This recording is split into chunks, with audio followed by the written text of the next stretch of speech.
Holding on there, keeping themselves in contention. But this stage, it's the Swans crew. Jack Bosnich, Thomas Salter, James Martin, Nicholas Ferguson out in front of the field. Still not quite clear the Shelby Lakes crew in lane 7. David McCauley, Will Musson, Attila Catherine and Daniel Leo.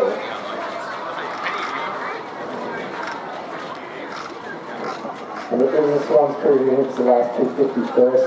About a length and a half at least ahead of the Champion Lakes crew. And it's theirs to lose now from here, Swans. They should have the fitness to carry through just as the Swans crew in Division 1 did. Champion Lakes a lot of work to do as we go through the 200. They need a big finish here to approach the Swans.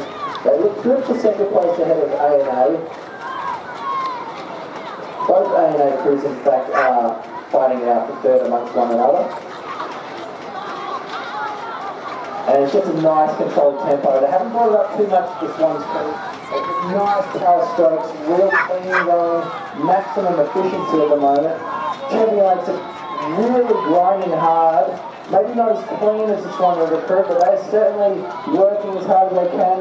It's not going to be enough at this stage. The Swan River Rowing Club crew in the last 20 metres, they're going to come through and take out Division 2 of the men's B-grade quad by about a point length and a quarter ahead of Champion Lakes Rowing Club, who come through in second place.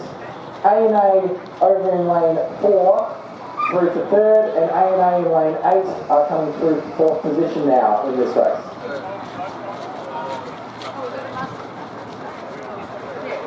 Fifth place will be UWA, followed by Perth Rowing Club in sixth place. Just having a bit of issues with